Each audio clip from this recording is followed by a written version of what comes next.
Hi, I'm Camilla, 30 years old, and I've been married to Patrick for 3 years. We don't have children yet. Our lives took a significant turn after the sudden passing of Patrick's father, Jesse. At the time, we were living in another state, and the news of Jesse's unexpected heart attack hit us hard. During the funeral, Patrick's uncle subtly suggested that as the youngest and only son, Patrick should return home to be closer to family and support his mother. A few months later, Patrick told me that he had arranged a job transfer to be closer to his family home. He made the decision on his own and only informed me afterward, which really upset me. A decision that should have involved both of us. When I confronted him, Patrick apologized, explaining that he had expected me to resist the idea. He knew that I didn't get along well with his mother, Mary, a feeling that was mutual. When we lived farther away, our visits to his parents were mostly limited to extended holidays, partly due to our work schedules. Mary often complained about how infrequent our visits were, comparing us to Patrick's sisters Amanda and Diane, who lived nearby and visited frequently. Patrick always defended our situation, but the tension between Mary and me was never far from the surface. One of Mary's main issues with me was our lack of children. During a summer visit, she once openly questioned why we didn't have any yet, going so far as to compare me unfavorably to her daughters, who also didn't have kids. Her outdated views and intrusive comments about motherhood always grated on me. Still, when Mary's health began to decline, even Patrick grew more concerned, which played a big role in our recent decision to move closer to her. With Patrick now back home and me having quit my job, I dreaded the increased interaction with Mary. I even considered letting Patrick move back on his own, especially after hearing a friend's horror story about her husband's infidelity during a business trip. But after much thought, I decided to move with him. After all, we wouldn't be living with his mother full-time. Surprisingly, Mary seemed genuinely pleased with my decision. 3 weeks later, Mary invited me over for tea, something I had never accepted before. Reluctantly, I agreed. When I arrived at my in-laws' house, Mary and Amanda were both there to greet me. Amanda wasted no time with her snark. "Pamela, it's been so long. Why haven't you visited since moving here?" she asked, her tone dripping with sarcasm. Internally, I was already regretting coming. Mary, however, seemed oddly cheerful. "I was so happy when you decided to move closer," she said. "But it seems I was wrong. You don't like me, do you?" For a brief moment, I was tempted to confirm her suspicion just to see her reaction, but I held my tongue. "I don't dislike you, Mary," I said, forcing a polite smile. "I've just been feeling unwell, adjusting to the move. The new environment has been tiring," I explained, which was partly true. I'd been resting at home due to fatigue, and Patrick hadn't even mentioned this visit. Why was I here today, only to endure their harsh words? Mary quickly accused me of disliking her. But wasn't it the other way around? How were we supposed to get along under these conditions? Amanda cut in sharply. "How can you speak to your mother-in-law like that? Apologize to her. Say you're sorry." I braced myself for Mary's anger, but her response caught me off guard. "You're right," she said, her voice unexpectedly soft. "I have been mean. I'm sorry, Pamela. And I'm also sorry about the comments I made about children. I was being nosy." I was stunned. I had expected a lecture, perhaps some hidden sarcasm, but there was none. Even Amanda looked surprised.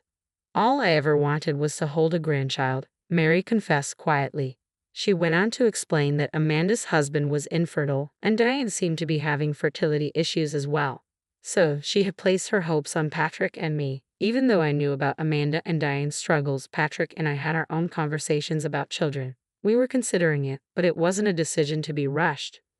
"Please just give us some time," I replied, bowing my head slightly. Despite everything, I still felt a sense of duty. "I'm sorry," I added, "but do visit us sometime." With that, the tension seemed to dissolve. Mary and Amanda resumed watching TV, sipping their tea as if nothing had happened. "I like this announcer," Mary remarked about a local TV personality. "She's so energetic and bright."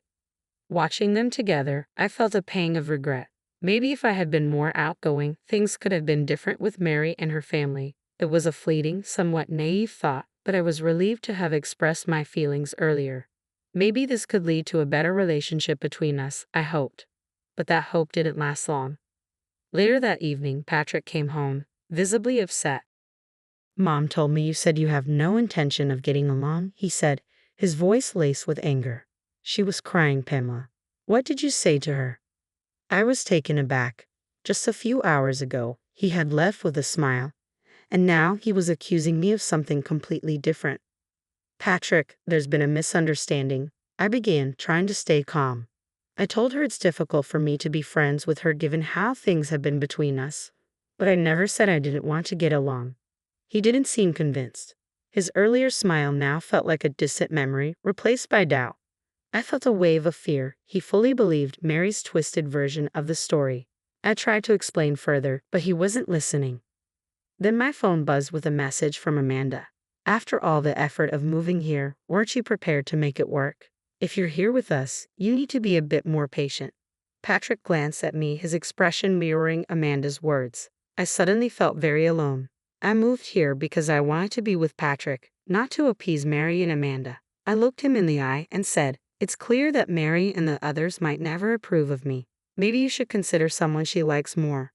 The word divorce slipped out before I could stop it, and for the first time, Patrick looked genuinely alarmed. "Wait, hold on. How did we jump to divorce?" he asked, bewildered by the sudden turn. "I just want you to get along better with my family." He couldn't seem to grasp that his family might never truly accept me, which left me feeling equally baffled. But Patrick seemed determined to resolve the misunderstanding. The next day, he came home late from work and told me about his conversation with his mother. She had admitted that there was a misunderstanding and even apologized. "What a fuss," Patrick said, as if it were all behind us. Then, as if on a completely different note, he mentioned that Mary's birthday was coming up. "How about we celebrate her birthday at a fancy restaurant?" The sudden shift from turmoil to talks of a birthday celebration left me confused. But it was clear that Patrick was making an effort to mend things, even if the path forward seemed rocky. Patrick suggested that if we framed the birthday dinner as my idea, it might help shift Mary's perception of me in a positive direction. I was skeptical, given Mary's complex personality, but I agreed to make the reservation. I invited Amanda and the rest of the family, booking a table for 8. Patrick was on board, but as the day approached, an uneasy feeling grew inside me. Patrick had been distant lately, his responses to my attempts at conversation curt and indifferent. I felt more isolated with each passing day. The night of the dinner arrived, and we walked into the restaurant to find Mary, Amanda, and their spouses already seated. The host showed Patrick and me to our table, casting a curious glance in our direction, adding to my discomfort. "Happy birthday, Mary," I said, trying to keep my voice steady. I greeted Mary cheerfully, trying to bridge the gap. However, she didn't even acknowledge me, instead turning to the others and thanking them for joining her celebration. It felt like a deliberate snub. Amanda glanced at me, her brow furrowed in confusion. "I thought today was a family gathering," she remarked, her brief, puzzled look leaving me uneasy. Diane, sensing the tension, glanced over with concern, making it clear that I was being deliberately excluded. Determined not to let it ruin my evening, I decided to quietly keep to myself and leave early. But just as I settled on this plan, a staff member approached our table with a slightly awkward expression. "I'm sorry, but the reservation was actually made for 7 people tonight," he informed us. Confused, I responded, "I distinctly remember reserving for 8. Could there be a mistake?" "No, it was definitely changed to 7, the staff member replied, recalling my original reservation. "But about a week ago, we received a call from a gentleman asking to reduce the number." Stunned, I turned to Patrick for an explanation. His response floored me. "Yes, service for 7 is fine. Everyone's here now," he stated plainly, confirming that he had made the change himself. In that moment, I felt a wave of betrayal and disbelief. Patrick's actions made it clear that despite his claims of wanting to smooth things over, his commitment was superficial at best. The realization that he had manipulated the situation without telling me cast a dark shadow over what was supposed to be a festive family gathering. I stood there, stunned. Patrick turned to me with a glare, and I braced myself. "I heard from Mom that you've been undermining our family, saying I don't earn enough, and that I'm insensitive. You had a lot to say, huh?" It turned out that a week ago, when Patrick contacted Mary about the dinner reservation, she had filled his ears with all sorts of falsehoods. Blinded by anger and believing her without question, he had called the restaurant, pretending to be me, and reduced the reservation from 8 to 7. Since the staff recognized the family name, they didn't question the change. I couldn't believe how easily Patrick had been misled. The realization hit hard. His loyalty had wavered, and it seemed like I was the only one trying to salvage something real in this tangled web of family drama. I questioned my presence there as frustration boiled over. When I confronted Patrick, demanding that he apologize to everyone and reflect on his actions, he did something unexpected. He insisted that I should apologize to my in-laws and go home alone to think things over. Naturally, I refused. I couldn't apologize for things I hadn't said, nor did I need a husband who took his mother's word over mine. Tears of frustration welled up in my eyes. Why had I even followed him here? Seeing my distress, Patrick began to panic, but it was too late. Mary, observing the scene, wore a smug smile, clearly pleased with the chaos she had stirred. I spoke coldly to Patrick. Next time, marry a younger, more docile daughter-in-law. Maybe then you'll have the children and happiness you want. Mary's response came sharp and cutting. Pamela, why don't you go back to your parents' house? A daughter-in-law is ultimately an outsider. I can't see you as part of this family. You're not charming at all, so please leave, quickly. Her words stung, but they also solidified my resolve. I didn't need to be told twice. I'm leaving, with or without your approval. Good luck finding someone who can actually get along with someone as twisted as you, I retorted, turning on my heel to walk out of the restaurant. Patrick stayed silent, his head buried in his hands. As I neared the exit, I heard someone calling my name. It was Diane and her husband. Pamela, wait, Diane called out, her voice strained with distress. I can't stand it anymore. Mom and Amanda, they haven't changed at all. I knew the gossip about you was false. Her words, a rare acknowledgement of truth amidst all the chaos, gave me a flicker of solace. Diane continued, making it clear that she was ready to cut ties with the toxic environment. It was a small gesture of solidarity, but in that moment, it was something I desperately needed. As I stood there, processing her words, my phone buzzed. Mary's name flashed on the screen, and I sighed. What now? But before I could answer, Patrick's name appeared instead. Muttering under my breath, I glanced at Diane and her husband, who exchanged knowing looks. Pamela, you might want to go back to the restaurant, Diane said, her eyes glinting with something I couldn't quite place. You might see something interesting. They left, looking oddly pleased with themselves. I hesitated, but curiosity tugged at me, overpowering my desire to distance myself from the drama. Reluctantly, I turned back toward the restaurant, wondering what twist lay ahead. When I finally answered Patrick's frantic call, his voice was laced with panic. Pamela, I'm sorry. I didn't realize it was all a lie. I'll send the divorce papers later, he blurted out, but then quickly added, almost pleading, wait, can't you come back?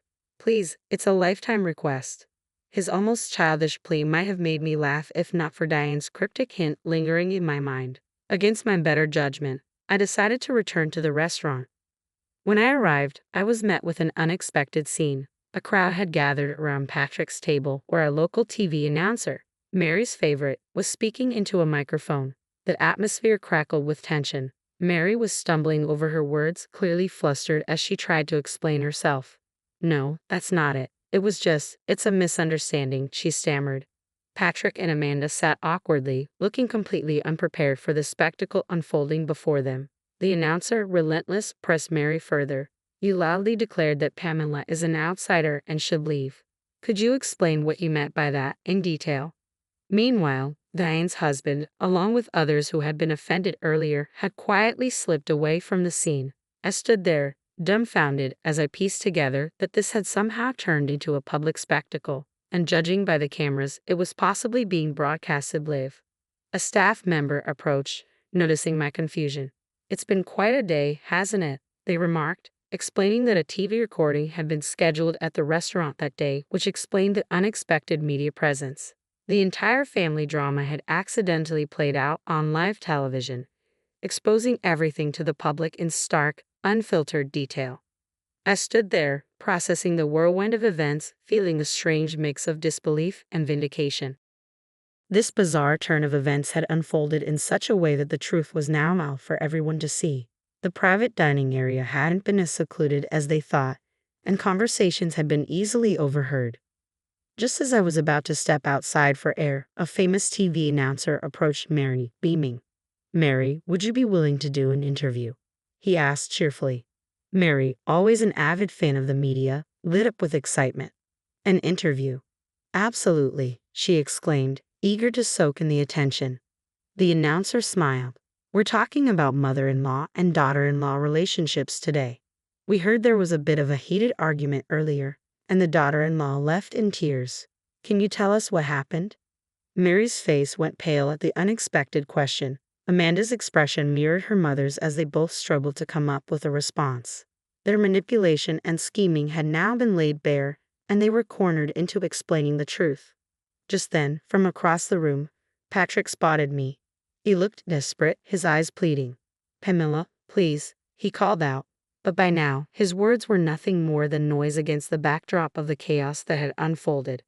"I can't let this shame be known. It was all a misunderstanding," Patrick implored, looking utterly defeated. But by then, any feelings I had for him had evaporated. Mary, attempting to smooth things over, forced a strange smile. "Oh, we usually call each other Pamela," she said, trying to paint a picture of familiarity. "Pamela, come over here," she beckoned, her voice unnervingly sweet. As I approached, the announcer directed the microphone toward me. "You say you call each other Pamela, but how does the daughter-in-law truly view her mother-in-law?" they asked. Calmly, I responded, "I've never been called that." I paused. "I have, however, been called unpatriotic for not having children. Multiple times. Patrick and I haven't felt ready or confident enough to start a family. We haven't even tried in over 2 years, and I've been repeatedly told that's grounds for divorce." I continued, sharing how Patrick had initially supported me when I first felt ill and had to take a leave from work. I appreciated his kindness and followed him here, thinking a change of environment might help. But this, I said, gesturing to the scene around me, is the result. By then, my tears had dried up, leaving only detachment. Seeing Mary and Amanda squirm with embarrassment brought a small flicker of satisfaction. As I stood there, fully aware this could all be broadcast nationwide, I couldn't help but reflect on the surreal nature of the day. Watching Mary's distressed expression when I mentioned the broadcast made me smile. "Well, since I'm considered an outsider, I suppose I should leave. Goodbye," I said, savoring the moment as I turned to exit the restaurant. I ignored the shouts and commotion that followed, feeling a wave of relief as I walked away. The day had been long and fraught with emotion, but in that final moment, I felt a profound release. Walking away from that chaotic scene, a mix of relief and satisfaction settled in. Although Mary and her family managed to prevent the footage from airing, the incident caused a local stir, becoming a hot topic among relatives and acquaintances. The gossip spread quickly, fueling endless speculation. I returned home, packed my belongings, and moved back to my parents' house. I sent Patrick the divorce papers, but his response was delayed, prompting me to consider involving a lawyer. To my surprise, Patrick soon appeared at my parents' doorstep.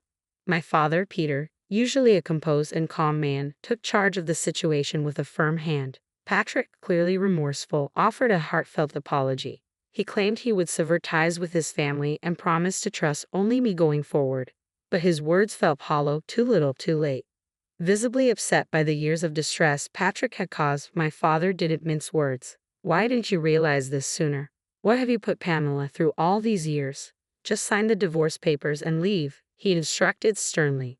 With regret etched across his face, Patrick handed over the papers. His handwriting was shaky, barely legible. Despite the difficulty, the divorce was processed smoothly. It later emerged that Amanda had been the true cause of her infertility, a fact she had wrongly blamed on her husband. Now on the brink of her own divorce, she no longer visited her in-laws. Patrick returned to live with his mother, Mary, in their small hometown, likely facing the weight of uncomfortable rumors. But that chapter of my life was closed. In the months that followed, life took a more positive turn. I reconnected with a classmate from my hometown, and we eventually married. Our relationship is filled with joy, and we soon welcomed a child. We now have a 2-year-old daughter, and I am expecting our second child. My new mother-in-law is a blessing, supportive, kind, and everything Mary was not. Life is unpredictable, but in this moment, I am living a fulfilling and happy life surrounded by the love and support I once thought was out of reach.